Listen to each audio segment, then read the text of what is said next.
of that statistic. Those guys, first of all, they play for some pretty good teams. So Verlander's probably been the best pitcher all year. So that's a statistic that you can kind of take with a grain of salt a little bit. All right. So, I just think that what I don't want to do is see what I saw the other night and have a game possibly decided by an umpire or in the National Football League, a ref, okay, or in the NBA, a ref. And I think this thing is getting a little out of control right now, and it's almost like the man upstairs is kind of saying, hey, we're so far to the left with this pendulum right now. We're trying to get everything right. And also in a lot of other aspects of our country right now.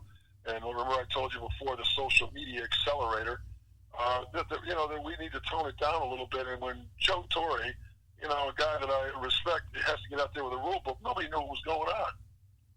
With that baseball player running down the base path. And the rule is bogus. He should have been out. I mean, he should have been safe. He didn't do anything wrong, and they had to call him out.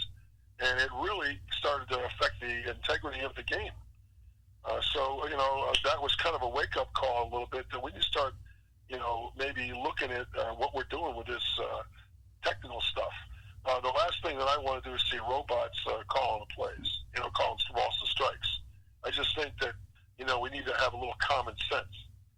We don't need to go to the booth. We don't need to call New York, okay, and have New York make the question. Have the ump make the call. This is the game played by human beings. Okay, we should live with whatever the umpire says. Right. We don't need to be doing this and making it worse and worse and worse. And I'll be honest with you, ever since we started injecting technology into the games, there's a real strong argument for, we were talking the other day, just get rid of it and go back to the way we used to do things in the past. Right. Because it's more enjoyable. The game is sped up. There's just as much emotional as there is when a machine is making a call. But these umps aren't even getting it right with the technology. And that was a perfect example last night.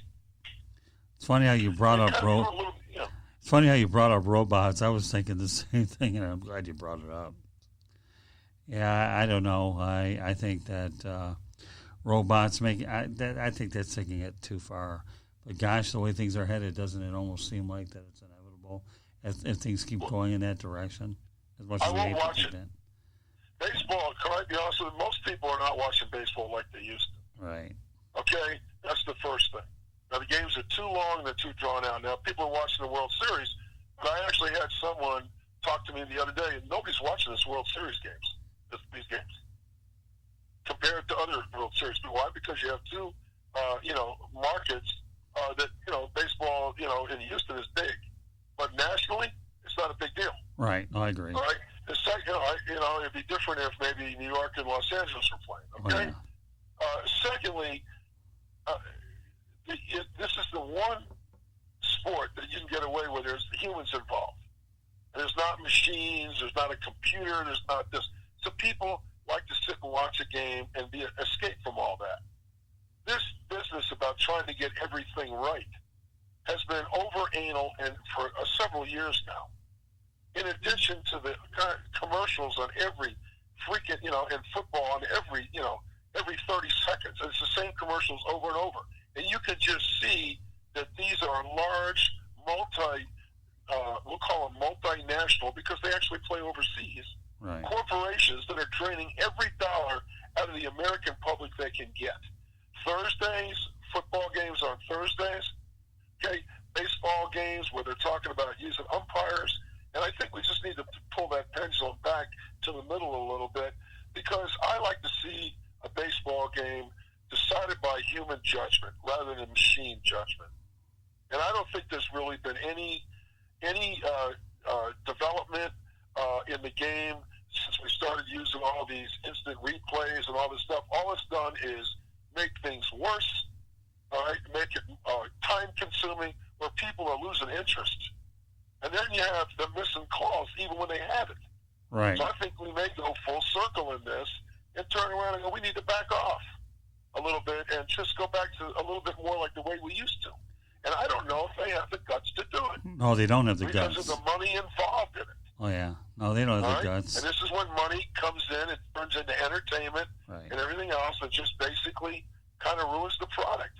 Right. And some people that are smart enough that have played the game kind of realize that, look, if you really, love the game, you may want to think outside the box and say, we're going to tone it down a little bit. Right. Okay? When I go out and watch a football game today, I look at how many people are on the freaking sidelines, and I just sit back and this is ridiculous.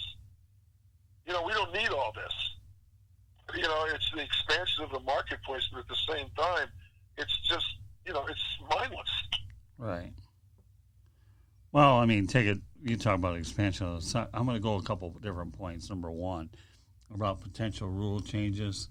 First of all, the botched perfect game by Jim Joyce with Armando Galarraga, the Tigers, which prevented the Tigers from getting their first ever perfect game, led to the instant replay really being heavily considered number one.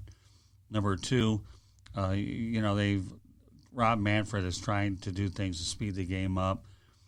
1 minute he's got mound visits cut down from 5 to 4. That's okay. That's not a big deal.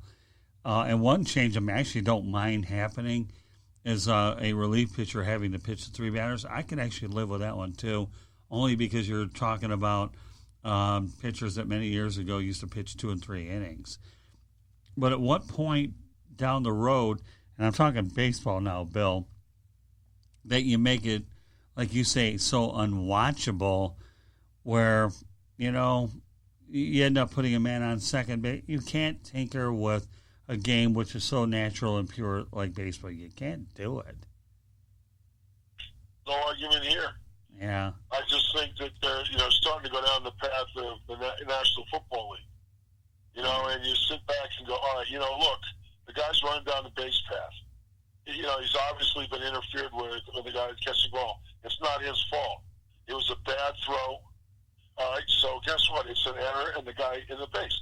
We don't need to sit here and spend 12 to 15 minutes, have a manager thrown out of the ball game, all right, which was a good thing on his part because it fired up the Nats.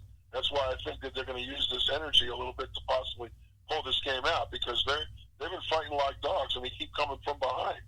And sometimes you need an emotional lift, and that's what gave him that. That's what helped him a lot. Eaton even said that in a press conference. So I totally agree with you, Scott, that, this is a game played by human beings. It's been around for a long, long time. It's really enjoyable. There's a lot of, how should I put it, competition these days with other markets and other sports and everything else. And I think just having the human element involved in it will make people stay glued to the TV set as opposed to maybe having a robot calling ball strikes because you want to be letter perfect. Yeah. Okay, this is bleeding into everything. And, I just get to the point where, what are we going to be like Terminator? 100 years from now? What are we going to have, robots playing baseball? Well, it's just like, enough already. Well, the best part about robots playing baseball, Bill, I'll be dead, so I won't see it anyway, so it doesn't really matter. Okay. Yes, but I'm talking about the game itself. I know. I'm talking about it, too.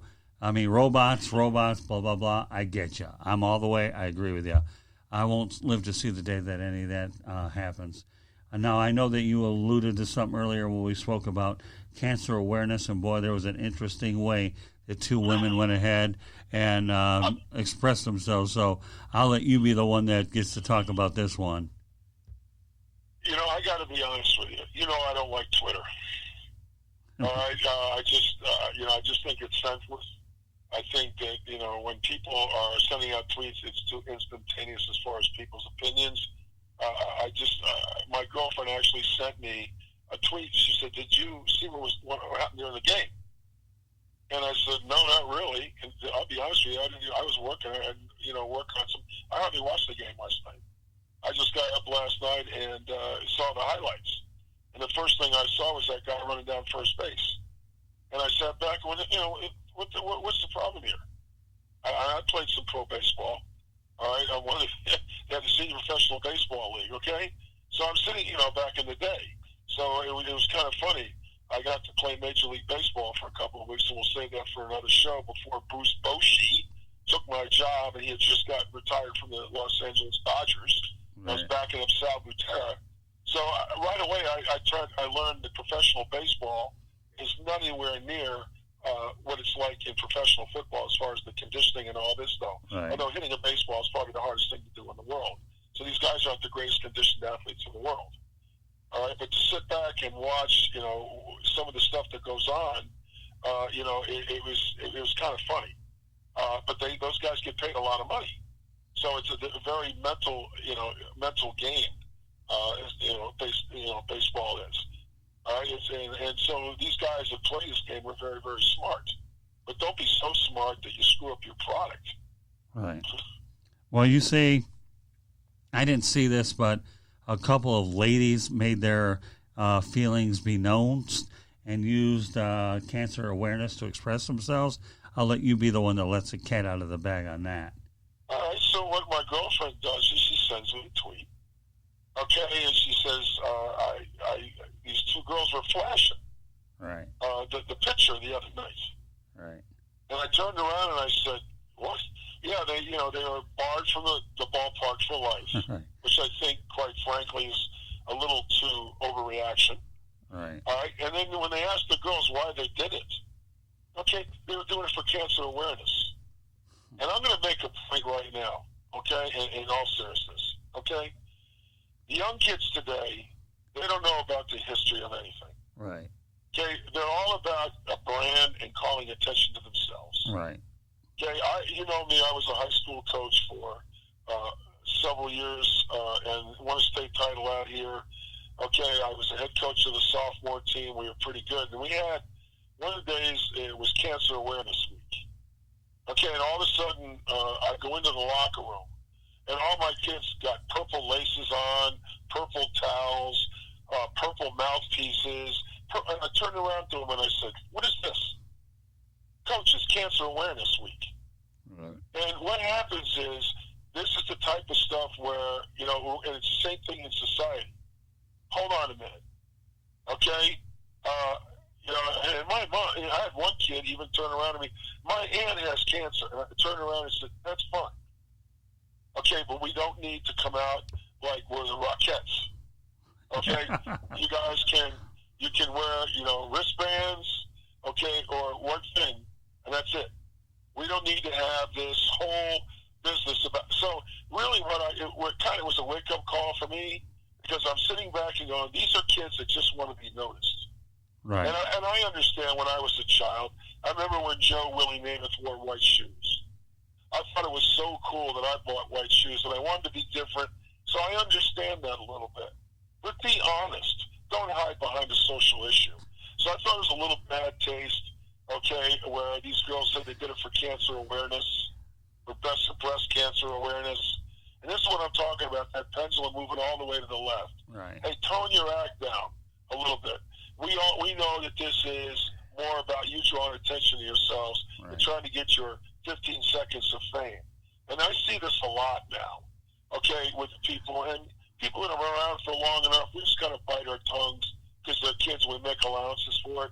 When you start seeing grown-ass men doing it, like Antonio Bryant, for God's sake, son, give it a break. Will you please, enough of the diva stuff, enough, and hide behind what I call social media, all right, or an issue.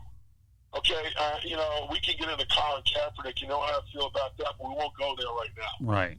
Okay, I just think there's a time and a place for things. Right. But I just think when people are really aware of this, it's more about them than it is the issue. Okay, and I'm sure that these girls are going to say, no, and God forbid if I disagree with them, then all of a sudden I'm this and that. I'm one of these people. I'm not afraid to speak up. Right. I'm not. All right, and because this is what our kids need. They need some direction. And when people are afraid to tell a child, hey, son, you're not going out like that. And I had my quarterback come up to me and said, Coach, I'm doing this, or I ain't playing. And I turned around and said, well, all right, fine. Sit. Right. I said, you're part of a team. Okay, right. And, I'm the coach. What I says goes. Right. All right, but I'm willing to make a compromise, but you can't come out, just in all pink. I mean, first of all, you look ridiculous. All right, but I'm willing to, trust you in your issue. But at the same time, just make a subtle statement. Right. Let your play dictate what you're doing. Right. And and these are kids that are trying to find their way, who don't have any direction a lot of times. All right, so they copy what they see on TV. And this is what, we're getting to the point now where